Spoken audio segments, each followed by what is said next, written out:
इसके अलावा आप बॉडी स्कैन भी कर सकते हैं। ये एक मेडिटेशन से जुड़ी एक्टिविटी है जिसमें आप गहरी सांस लेते हुए अपना ध्यान नीचे से ऊपर तक अपनी बॉडी के हर एक पार्ट पर लगाते हैं। याद रखें, क्रिएटिविटी का मतलब आर्टिस्टिक बनना नहीं है। कुछ लोग बाय बर्थ दूसरों से ज्यादा आर्टिस्टिक होते हैं, लेकिन हो सकता है कि वो क्रिएटिव ना हो, जबकि दूसरी ओर हर कोई क्रिएटिव बन सकता है। अबंडेंस माइंडसेट वो माइंडसेट है जिसमें आप ये मानते हैं कि दुनिया और यूनिवर्स इसमें रहने वाले सभी लोगों की डिजायर को पूरा करने में पूरी तरह से सपोर्ट करता है, और आप मानते हैं कि सभी के सपने पूरे करने के लिए इस यूनिवर्स में रिसोर्सेज मौजूद हैं। मैनिफेस्टेशन तब होता है जब आपके डिजायर और आपके इंटेंशन इस तरह से एक होते हैं कि आप लाइफ में उन चीजों को अट्रैक्ट कर सके जो आप चाहते हैं। मैनिफेस्टेशन दो न्यूरोलॉजिकल प्रोसेसेस पर डिपेंड करता है, सेलेक्टिव अटेंशन और वैल्यू टैगिंग। रिसर्च से पता चलता है कि हमारा दिमाग हर सेकंड सेंसेस से लगभग 11 मिलियन बिट इंफॉर्मेशन कलेक्ट करता है, लेकिन ये एक्टिवली सिर्फ 50 बिट्स को ही प्रोसेस कर सकता है। स्टडी से पता चलता है कि emotional tagging directly subconscious level पर होती है और हमारे ज्यादातर डिसीजन और एक्शन पर असर डालती है। सबसे पहले एक डायरी में रोज ये लिखना शुरू करें कि आपका बचपन आज भी आपको कैसे इन्फ्लुएंस कर रहा है। कुछ न्यूरोलॉजिस्ट सजेस्ट करते हैं कि आप थोड़ा और आगे बढ़ें और एक जीनोग्राम बनाएं। जीनोग्राम का मतलब अपने पास्ट को पहचानने और समझने के लिए कई पीढ़ियों से एक फैमिली के अलग अलग मेंबर के बिहेवियर पैटर्न की हिस्ट्री को देखकर समझने की कोशिश करते हैं। इसमें उन 6 बिलीफ्स की लिस्ट बनाएं जो आपकी खुशी को बढ़ाते या कम करते हैं। फिर हर एक के बारे में उस बिलीफ का सपोर्ट करने के लिए आपके पास मौजूद प्रूफ को एक्सप्लेन करें। क्या आपको ऐसा लगता है कि आप अपने माइंड का ज्यादा से ज्यादा फायदा उठा रही हैं, या आप इसकी इमेंस पावर को यूज करने के लिए स्ट्रगल करते हैं? द सोर्स बुक में न्यूरोलॉजिस्ट और प्रोफेशनल कंसल्टेंट तारा स्वॉट बताती हैं कि अपनी डिजायर को हासिल करने के लिए आपको अपने माइंड की पूरी पावर का यूज करना होगा। इसका मतलब ये समझना है कि दिमाग आपके इमोशंस, सोचने के अलग अलग तरीकों और लॉ ऑफ अट्रैक्शन के टाइम खुद को कैसे बदलता है। इस वीडियो में हम अपनी मनचाही लाइफ को बनाने के लिए अपने दिमाग के वर्किंग सिस्टम से ज्यादा फायदा उठाने के बारे में डिस्कस करेंगे। हम न्यूरोप्लास्टिसिटी के कॉन्सेप्ट और सोचने के उन तरीकों का पता लगाएंगे जिनका यूज आपको अपने दिमाग की कैपेसिटी को इसके मैक्सिमम पोटेंशियल तक बढ़ाने के लिए चाहिए। फिर हम लॉ ऑफ अट्रैक्शन से अपने माइंड की पावर को बढ़ाने के तरीके को जानेंगे, और एंड में हम इन आइडियाज को रियल लाइफ में अपनाकर फायदा उठाने के लिए 4 स्टेप प्रोसेस की बात करेंगे।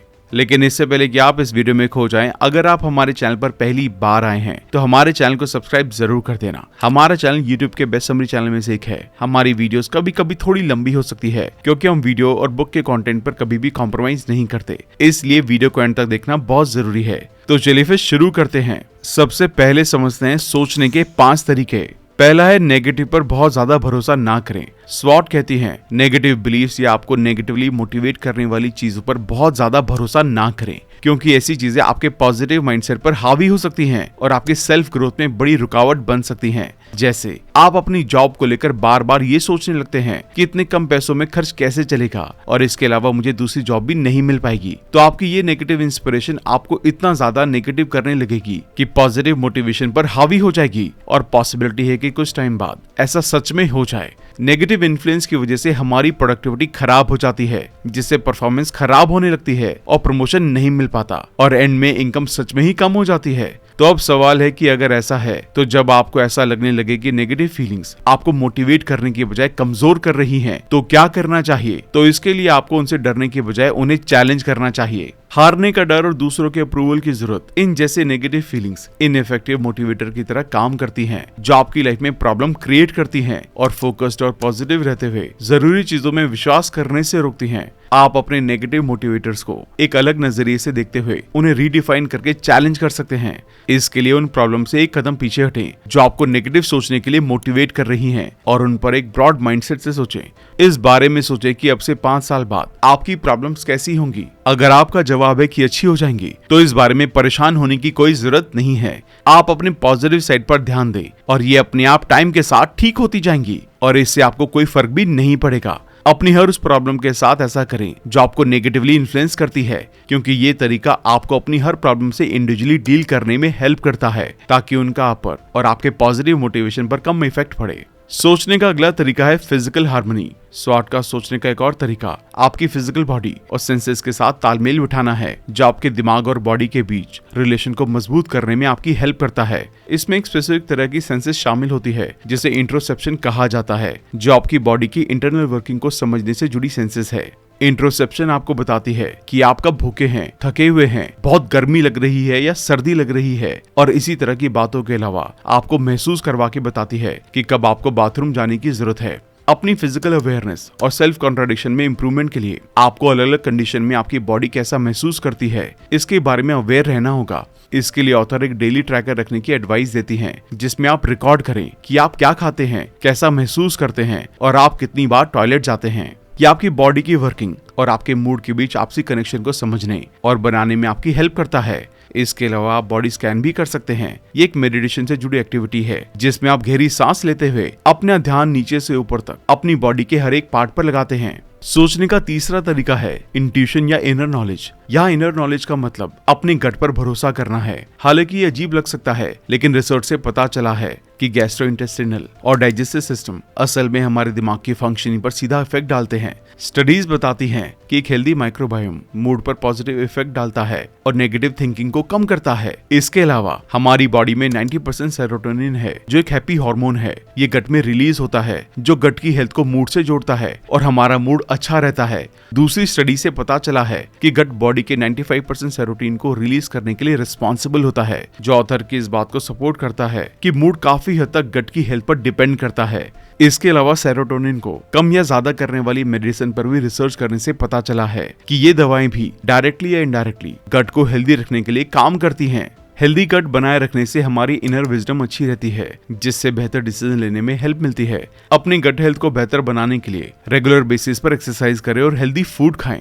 इसके अलावा हेल्दी गट के लिए स्ट्रेस को अच्छी तरह से मैनेज करना जरूरी है। लंबे टाइम तक स्ट्रेस रहने से बॉडी के डाइजेशन के लिए खर्च की जाने वाली एनर्जी कम हो जाती है, जिससे डाइजेशन से जुड़ी प्रॉब्लम हो सकती है, जो माइंड पर नेगेटिव इफेक्ट डालती है। अपने गट को हेल्दी बनाए रखने के लिए इन हेल्दी रूटीन्स के अलावा आप जितना हो सके अल्कोहल से बचें, क्योंकि ये गट के माइक्रोबायोम पर नेगेटिव इफेक्ट डालते हैं। बहुत ज्यादा अल्कोहल पीने से स्ट्रेस बढ़ सकता है और डिप्रेशन हो सकता है, जो आपके गट को नुकसान पहुंचा सकता है और आपके इनर विजडम को खराब कर सकता है। सोचने का चौथा तरीका है लॉजिक। लॉजिकल थिंकिंग ही हमें अच्छे डिसीजन लेने में हेल्प करती है। जब हम लॉजिक से सोचते हैं तो अपने बिहेवियर और कामों में उनके होने के कॉज एंड इफेक्ट रिलेशनशिप की पहचान करने की कोशिश करते हैं और फिर उनके बेस पर अपने ऐसे डिसीजन लेते हैं जिनसे हमें अपनी एक्सपेक्टेशन के अकॉर्डिंग रिजल्ट मिल सके। इससे हमारे अंदर उन कामों के लिए अकाउंटेबिलिटी की फीलिंग क्रिएट होती है कि अगर मैं एक्स तरह से काम करता हूं तो मुझे वाई तरह के रिजल्ट मिलेंगे। ये एक अच्छी बात है, लेकिन इसके नेगेटिव इफेक्ट भी हो सकते हैं। ऐसे में अकाउंटेबल रिस्क लेना ही हमें कुछ नया करने और अच्छा ऑप्शन चुनने में हेल्प करता है। हम अक्सर लॉजिकल थिंकिंग को सोचने के दूसरे तरीकों, स्पेशली इमोशन से अलग होने की तरह भी देखते हैं, लेकिन ठीक इसका उल्टा सच है। इमोशंस हमारे लिए हर एक लॉजिकल डिसीजन को प्रेजुडिस करते हैं, मतलब शुरू में ऐसा फील करवाते हैं जैसे लॉजिकली तो वो चीज ठीक हो, लेकिन रियलिटी में ठीक नहीं है। इसके अलावा सोचने के दूसरे तरीके भी हमारी लॉजिकल थिंकिंग को इन्फ्लुएंस करते हैं। हमारी लॉजिकल थिंकिंग को अपनाने की इसी सोच के दूसरे तरीकों के साथ बैलेंस बनाना है, जिस पर यह भी डिपेंड है। और जब हम मुश्किल प्रॉब्लम या डिसीजन पर पहुंचते हैं तो अपनी सभी कॉग्निटिव एबिलिटीज का यूज करते हैं। लॉजिकल डिसीजन पर इमोशंस का इफेक्ट हमारे लॉजिक को खराब नहीं करता, बल्कि लॉजिकल थिंकिंग तब खराब हो सकती है जब हम अपने लॉजिक को मिसकंसेप्शन या गलत फैक्ट के बेस पर बने हुए फैक्ट को बेस बनाकर डिसीजन लेते हैं। स्पेशली कॉज एंड इफेक्ट की थिंकिंग को कॉज से जुड़े मिसकंसेप्शन से खराब किया जा सकता है, जो इस मिसअंडरस्टैंडिंग को दिखाता है कि कोई कॉज किसी इफेक्ट को कैसे क्रिएट करता है।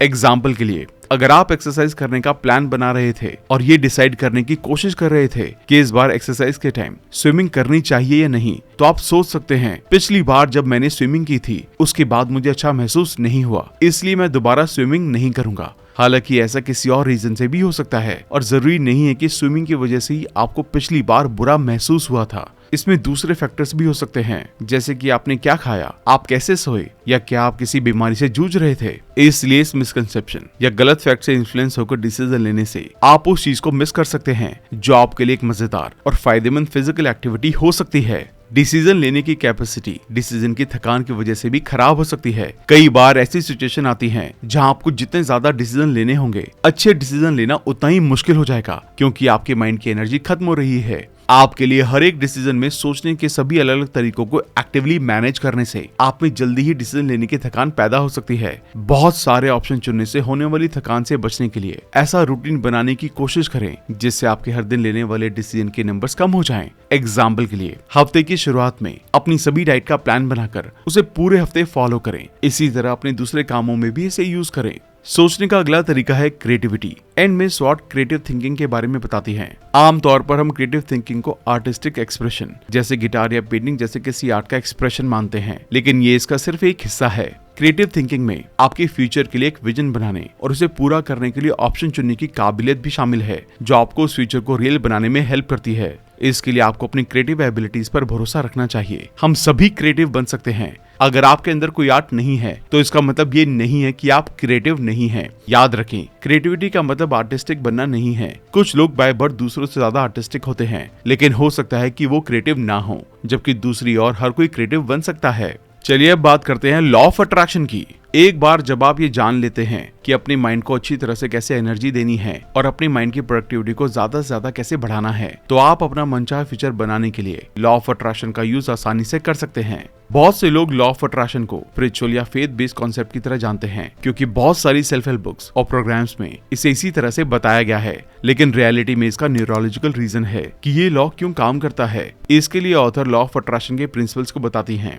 पहला प्रिंसिपल है अबंडेंस का। लॉ ऑफ अट्रैक्शन का यूज करने के लिए पहला स्टेप अबंडेंस के माइंडसेट को अपनाना है। अबंडेंस माइंडसेट वो माइंडसेट है जिसमें आप ये मानते हैं कि दुनिया और यूनिवर्स इसमें रहने वाले सभी लोगों की डिजायर को पूरा करने में पूरी तरह से सपोर्ट करता है, और आप मानते हैं कि सभी के सपने पूरे करने के लिए इस यूनिवर्स में रिसोर्सेज मौजूद हैं। यानी यूनिवर्स में इतने ज्यादा रिसोर्सेज हैं कि अगर सभी लोगों के सभी सपने पूरे कर दिए जाएं, तब भी रिसोर्सेज बाकी रहेंगे और खत्म नहीं होंगे। इस तरह सोचने से आप पॉजिटिव सोचने और हम्बल बिहेवियर करने के लिए मोटिवेट रहते हैं। इस तरह सोचने से आप स्कार्सिटी मेंटालिटी या कमी के माइंडसेट से दूर होने लगते हैं, जो इस डर पर बेस्ड है कि सभी के सपने पूरे करने के लिए रिसोर्सेज मौजूद नहीं है, और जो आपके पास है उसे खोने से बचने के लिए आपको कड़ी मेहनत की जरूरत है। द सीक्रेट में रोंडा बाइन कहती हैं कि आपका माइंडसेट आपके आसपास की दुनिया को बदल देता है, ताकि यूनिवर्स आपको वो दे सके जिसकी आपको जरूरत है। ये नजरिया आपकी लाइफ को बेहतर बनाने के लिए अंदर से बदलाव लाने पर ध्यान देते हैं, लेकिन रोंडा बाइन का ज्यादा झुकाव इस बात पर जोर देता है कि ये बदलाव यूनिवर्स के साथ कम्युनिकेट करने का एक सोर्स है, और यूनिवर्स आपकी लाइफ में होने वाले चेंजेस के साथ उस बातचीत का जवाब देगा।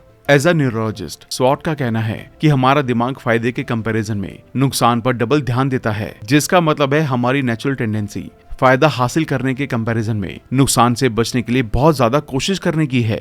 रिस्क के लिए ये नजरिया हमारी पॉजिटिव चेंज लाने की कैपेसिटी को डिस्टर्ब कर देता है। इसलिए अबंडेंस माइंडसेट को अपनाने के लिए आपको इस बात पर ध्यान देना होगा कि आप फेलियर को कैसे देखते हैं। फेलियर का मतलब ये नहीं है कि आपको हार मान लेनी चाहिए ताकि आप कुछ भी ना खोएं। दरअसल सक्सेस के लिए फेलियर बहुत जरूरी है। ये वही है जो हमें इम्प्रूव करने के लिए मोटिवेट करता है, और अबंडेंस माइंडसेट को इम्प्रूवमेंट के लिए अंदर से तैयार रहकर लगातार आगे बढ़ने के लिए मोटिवेट करता है। दूसरा प्रिंसिपल है मैनिफेस्टेशन का। मैनिफेस्टेशन तब होता है जब आपके डिजायर और आपके इंटेंशन इस तरह से एक होते हैं कि आप लाइफ में उन चीजों को अट्रैक्ट कर सके जो आप चाहते हैं। ये एक एक्शन बेस्ड कॉन्सेप्ट है। ये सिर्फ अच्छी बातें सोचने और जो आप चाहते हैं उसका जादुई तरह से हो जाने का इंतजार करने के बारे में नहीं है, बल्कि जो आप चाहते हैं उस पर ध्यान देने के बारे में है, ताकि आप इसे रियल बनाने के लिए जरूरी एक्शन आसानी से ले सके। मैनिफेस्टेशन दो न्यूरोलॉजिकल प्रोसेसेस पर डिपेंड करता है, सेलेक्टिव अटेंशन और वैल्यू टैगिंग। सेलेक्टिव अटेंशन तब होता है जब आप इररिलेवेंट इन्फॉर्मेशन को फिल्टर करते टाइम सिर्फ जरूरी इन्फॉर्मेशन पर ध्यान देते हैं। इसमें दिमाग लगातार बहुत ज्यादा मात्रा में इन्फॉर्मेशन कलेक्ट कर रहा होता है, और ये किसी भी एक टाइम में सिर्फ थोड़ी इन्फॉर्मेशन पर ही फोकस कर सकता है। ऐसे में अगर आप अपना फोकस उन चीजों पर लगाते हैं जो आप लाइफ में चाहते हैं, तो आप जल्दी खुद को उन चीजों पर ज्यादा से ज्यादा ध्यान देते हुए पाएंगे, क्योंकि आप अपने माइंड को उन पर नजर रखने और उनके बारे में सोचने के लिए तैयार कर रही हैं। रिसर्च से पता चलता है कि हमारा दिमाग हर सेकंड सेंसेस से लगभग 11 मिलियन बिट इंफॉर्मेशन कलेक्ट करता है, लेकिन ये एक्टिवली सिर्फ 50 बिट्स को ही प्रोसेस कर सकता है। इसका मतलब है कि आपका अनकॉन्शियस माइंड आपके कॉन्शियस माइंड को वो इन्फॉर्मेशन जिसकी उसे जरूरत है वो देने के लिए हर सेकंड लाखों बिट्स इन्फॉर्मेशन को फिल्टर कर रहा है। जब आप अपने माइंड को कुछ चीजों पर ध्यान देने के लिए तैयार करते हैं, एग्जाम्पल के लिए जो चीजें आप लाइफ में चाहते हैं, तो आप अपने दिमाग को उन पर ज्यादा ध्यान देने के लिए ट्रेन कर रहे होते हैं, जिससे सिलेक्टिव अटेंशन बायस हो सकता है। ये बायस आपको उस चीज पर ध्यान देकर फायदा पहुंचा सकता है जिसे आप मैनिफेस्ट करने की कोशिश कर रहे हैं। मैनिफेस्टेशन का दूसरा न्यूरोलॉजिकल प्रोसेस वैल्यू टैगिंग है। इसका मतलब आपकी ली गई इन्फॉर्मेशन को इमोशनल वैल्यू देने से है। जैसा कि पहले बताया गया है, इमोशन हमारी सोच को बहुत इन्फ्लुएंस करते हैं और हमारे एक्शंस और डिसीजन पर असर डालते हैं। इसलिए उन चीजों के साथ एक मजबूत और पॉजिटिव इमोशनल वैल्यू जोड़ना जो आपको अपने गोल की तरफ बढ़ने में हेल्प करती है, आपके बिहेवियर को बेहतर बनाएगा और आपको उन चीजों को ज्यादा हासिल करने के डायरेक्शन में और तेजी से आगे बढ़ाएंगे। एग्जाम्पल के लिए, अगर आप बचपन में अपनी फैमिली के साथ वॉक पर जाना पसंद करते थे तो शायद आपके अंदर पैदल चलने या बाहर घूमने के बारे में एक पॉजिटिव फीलिंग होगी जो उस जगह से मिलती जुलती होगी जहाँ आप टहलते थे। अगर आपका गोल बाहर ज्यादा टाइम बिताना या ज्यादा एक्सरसाइज करना है तो ये पॉजिटिव इमोशन आपको उस गोल की तरफ बढ़ने में हेल्प कर सकता है। इसके अपोजिट, अगर बाहर वॉक करना आपके लिए एक स्ट्रेस इंसिडेंट था तो आपको इससे बुरा लग सकता है। इसलिए इस टाइम इसके बजाय दूसरी एक्टिविटीज करने पर ध्यान देना आसान लगेगा जिनके बारे में आप पॉजिटिव फील करते हैं। स्टडी से पता चलता है कि emotional tagging directly subconscious level पर होती है और हमारे ज्यादातर डिसीजन और एक्शन पर असर डालती है। हालांकि आप ये हमेशा कंट्रोल नहीं कर सकते कि आपका माइंड जरूरी इन्फॉर्मेशन को किस तरह से इमोशनल वैल्यू देता है। बस उनके बारे में अवेयर रहने से आपको उन इन्फॉर्मेशन पर बेहतर तरह से ध्यान देने में हेल्प मिल सकती है जो आपके गोल के लिए जरूरी है। चलिए 4 स्टेप प्रोसेस के बारे में जानते हैं जो आपकी पूरी जिंदगी को बदल सकते हैं। ये वो जगह है जहां आप अब तक सीखी गई हर चीज को अप्लाई करेंगे। पहला स्टेप है अपनी सेल्फ अवेयरनेस को बढ़ाएं। सेल्फ अवेयरनेस ही आपको बदलाव के मौकों को पहचानने और उनका फायदा उठाने में हेल्प करती है।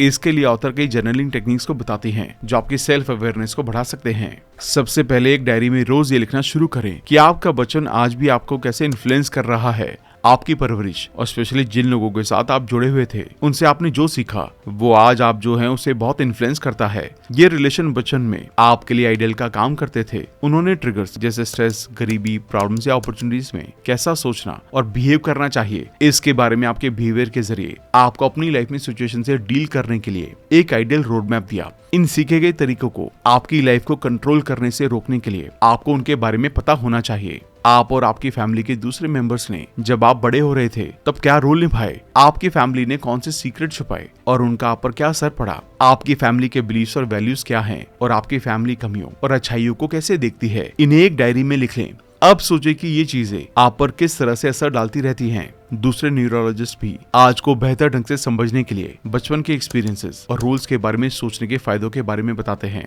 कुछ लोग ऑथर की बताई हुई एक्टिविटीज के साथ साथ अडल्ट अटैचमेंट इंटरव्यू जैसे रिसोर्सेज का यूज करके आपके बचपन का एक नैरेटिव अकाउंट बनाने की सलाह देते हैं। मतलब आज तक बचपन की कौन सी चीज ने आपको कैसे इन्फ्लुएंस किया उसे याद करके लिख लें। इस तरह अकाउंट बनाने से आपको जो सेल्फ अवेयरनेस मिलती है वो आपके दिमाग को अपने काम करने के तरीकों को बेहतर बनाने के लिए अलग अलग फील्ड्स और कनेक्शन से जुड़ने में हेल्प करती है। कुछ न्यूरोलॉजिस्ट सजेस्ट करते हैं कि आप थोड़ा और आगे बढ़ें और एक जीनोग्राम बनाएं। जीनोग्राम का मतलब अपने पास्ट को पहचानने और समझने के लिए कई पीढ़ियों से एक फैमिली के अलग अलग मेंबर के बिहेवियर पैटर्न की हिस्ट्री को देखकर समझने की कोशिश करते हैं कि वो बिहेवियर आपके आज के बिहेवियर को कैसे इन्फ्लुएंस कर रहे हैं। या आपकी फैमिली और उनके अलग अलग बिहेवियर को डिटेल देता है जिससे ये आपके सेल्फ अवेयरनेस को और भी ज्यादा बढ़ा सकता है और आपको जनरेशनल इश्यूज और दूसरे तरह के फैमिली पैटर्न को समझने और उनसे डील करने में हेल्प कर सकता है। इसके बाद ऑथर आपको बचपन से सीखे गए पैटर्न और बिलीव्स को ज्यादा गहराई से समझने में हेल्प करने के लिए एक एक्सरसाइज करने के लिए कहती हैं। इसमें उन 6 बिलीव्स की लिस्ट बनाएं जो आपकी खुशी को बढ़ाते या कम करते हैं। फिर हर एक के बारे में उस बिलीफ का सपोर्ट करने के लिए आपके पास मौजूद प्रूफ को एक्सप्लेन करें। इसके बाद आपके पास मौजूद उन एविडेंस को लिखें जो उस विश्वास को मानने से मना करते हैं। एंड में इस बारे में सोचें कि क्या ये बिलीव्स आपकी लाइफ में कुछ वैल्यू जोड़ते हैं और आप उन लोगों और चीजों को कैसे छोड़ सकते हैं जो आपके लिए यूजफुल नहीं है। टाइम टू थिंक में नैन्सी क्लाइन ने 3 तरह के लिमिटिंग बिलीव्स यानी कि ऐसे बिलीव जो हमें आगे बढ़ने से रोकते हैं उनके बारे में बताया है। कुछ लिमिटेड बिलीव्स फैक्ट्स होते हैं जो ऑब्जेक्टिवली सच है। एग्जाम्पल के लिए, मेरे पास प्रेजेंट में ये नहीं है, इसमें ये की जगह आप जो चाहते हैं उसे शामिल करें। अगर आप ये की जगह कुछ ऐसा नहीं सोचते हैं जो सच में चाहते हैं तो ये फैक्ट आपको पूरी तरह से ठीक लग सकते हैं, लेकिन बार बार इस तरह सोचने से ये विश्वास बन जाएंगे और इन नेगेटिव बिलीव्स को पकड़ कर रखना आपको लिमिटेड कर सकता है और आपको ये सोचने पर मजबूर कर सकता है कि आप बदलाव नहीं कर सकते, जबकि हर टाइम बदलाव का मौका होता है और आप अच्छे बदलाव कर सकते हैं। ऑथर जिस दूसरे टाइप के बिलीफ को बताती हैं वो एंटिसिपेशन यानी कि अंदाजा है या उन चीजों के बारे में विश्वास करना जो हो सकती हैं। एग्जाम्पल के लिए, मैं जो चाहता हूँ उसे पाने की कोशिश करने का रिस्क उठाता हूँ तो मैं फेल हो सकता हूँ और अगर ऐसा हुआ तो मुझे बुरा लगेगा। फेलियर को एक बुरी चीज की तरह गलत ठहराने के अलावा ये बिलीफ मानता है कि कुछ गलत होगा, जबकि रियलिटी में हर बार ऐसा नहीं हो सकता। इस लिमिटेड बिलीफ को दूर करने के लिए इस तरह सोचें, मैं कोशिश करता रहूंगा तो एक दिन जरूर कामयाब बनूंगा। तीसरा लिमिटेड बिलीव्स बेसिक कॉन्सेप्ट है। ये हमारी दुनिया के बारे में बेसिक बिलीव्स हैं जिनका हमें अक्सर एहसास भी नहीं होता। एग्जाम्पल के लिए, मैं इसके लायक नहीं हूँ। जब भी आप अपने आप को ऐसा कहते हुए पाएं तो इसकी जगह आप जिसके लायक बनना चाहते हैं उसे कहें। इस तरह करके आप अपने लिमिटेड बिलीव्स को दूर करके ग्रोथ की तरफ बढ़ने लगेंगे। दूसरा स्टेप है एक्शन बोर्ड क्रिएट करें। ये आपके दिमाग को हर दिन आपके गोल्स को याद दिलाकर आपके मनचाहे बदलाव लाने के लिए इंस्पायर करेगा। इस पर अपने गोल से जुड़ी बातें, फोटो और पिक्चर्स को लगाएं और इसे ऐसी जगह लगाएं जहां आप इसे हर दिन देख सकें। तीसरा स्टेप है ज्यादा अवेयर बने। आप डेलिबरेटली अपना ध्यान अपने एक्सपीरियंस पर इस तरह से दें जैसे वो सच में हो रहे हैं। मतलब आपको वो करना है जिसे आमतौर पर हम माइंडफुलनेस के नाम से जानते हैं। प्रेजेंट मोमेंट में रहना आपको अपने पुराने बनाए हुए उस पैटर्न से बाहर ले जाता है। आपको उन पुराने बिलीव्स को हटाने में हेल्प करता है जो आपको आगे बढ़ने में हेल्प नहीं करते हैं, और ऐसे नए बिलीव्स बनाने में सपोर्ट करता है जो आपको हेल्प करते हैं। ज्यादा अवेयर बनने के लिए ऑथर माइंडफुलनेस मेडिटेशन की रोज कुछ टाइम प्रैक्टिस करने की सलाह देती हैं, जिससे आपके मन में लगातार ली जा रही इन्फॉर्मेशन को प्रोसेस करने की आपकी कैपेसिटी में सुधार होता है।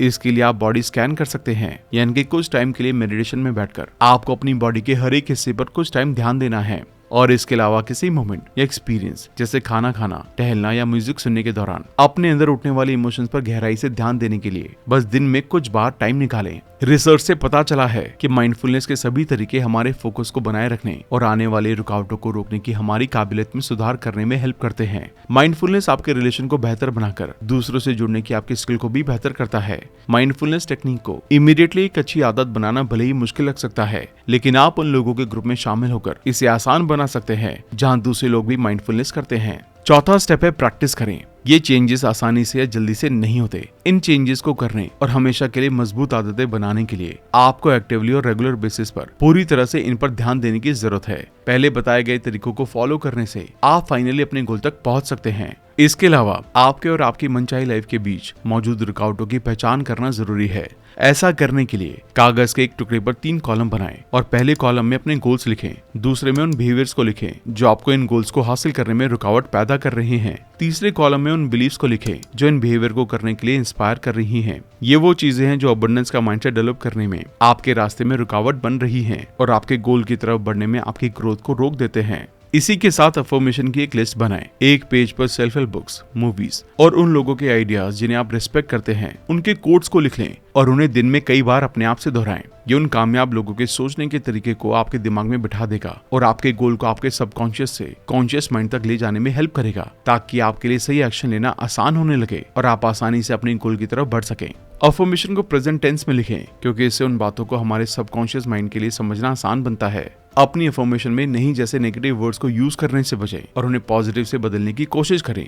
उन्हें प्रॉब्लम सेंट्रिक तरह से लिखने की बजाय सॉल्यूशन ओरिएंटेड रखें, जिनसे ये झलकता हो कि आपको सॉल्यूशन पर ध्यान देना है, और इस अफर्मेशन लिस्ट को किसी ऐसी जगह चिपका दें जिसे आप बार बार देख सकें। इसके साथ खुद को नए एक्सपीरियंसेस में पुश करें। इससे आपको फेलियर के डर पर काबू पाने में हेल्प मिलेगी। नए एक्सपीरियंस आपके माइंड में न्यूरोप्लास्टिक चेंजेस को ट्रिगर करते हैं और अपने आसपास की दुनिया की एक अच्छी समझ प्रोवाइड करते हैं। ये नए एक्सपीरियंस छोटे या बड़े हो सकते हैं। एग्जाम्पल के लिए आप किसी ऐसे ट्रैक पर हाइकिंग कर सकते हैं जिस पर आप पहले कभी नहीं गए हो, या किसी नए तरह का म्यूजिक सुन सकते हैं। नए एक्सपीरियंस न सिर्फ आपकी न्यूरोप्लास्टिसिटी में इंप्रूवमेंट करते हैं, बल्कि स्टडी से पता चलता है कि वो हमारे माइंड के रिवॉर्ड सेंटर को भी एक्टिवेट करते हैं और डोपामाइन को रिलीज करते हैं, जो हमें खुशी महसूस कराते हैं। इसी के साथ नए एक्सपीरियंस हमें प्रेजेंट मोमेंट पर अच्छी तरह से फोकस करने में हेल्प करते हैं। हालांकि ये ध्यान रखना जरूरी है कि नए एक्सपीरियंस से होने वाले न्यूरोप्लास्टिक चेंजेस टेम्परेरी हो सकते हैं। इसलिए अगर आप अपने माइंड में परमानेंट बदलाव लाने की कोशिश कर रहे हैं तो आपको नए एक्सपीरियंस बनाने और मजबूत करने के लिए इसे बार बार दोहराना होगा। थैंक यू दोस्तों। आई होप आपको अपने माइंड के, अपनी ब्रेन के और लॉ ऑफ अट्रैक्शन के साइड को साइंटिफिकली समझने में हेल्प मिली होगी और बहुत सारी ऐसी बातें पता चली होंगी जो लॉजिकली बिल्कुल सही हैं, जिसके जरिए आप अपनी लाइफ में कुछ भी मैनिफेस्ट कर सकते हैं। लॉ ऑफ अट्रैक्शन को बहुत अच्छे से यूज कर सकते हैं और अपनी लाइफ में ऐसी चीजें मैनिफेस्ट कर सकते हैं जो आप हमेशा से चाहते थे। बस इस पैटर्न को अपने आप को बार बार याद दिलाते रहें और लाइफ में बहुत सारी चीजें मैनिफेस्ट करें। और अगर आप बुक समरी के इस हिस्से तक बने हुए हैं तो इसका मतलब ये है कि आप भी हमारी तरह किताबों से बहुत प्यार करते हैं। तो जाने से पहले चैनल को सब्सक्राइब जरूर कर देना। अगर जरूरत लगे तो कमेंट करके हमें यह भी बताना कि आप अगली बुक समरी हमारे चैनल पर कौन सी देखना चाहते हैं। जल्दी मिलते हैं और भी बेहतरीन वीडियो के साथ। Thank you so much.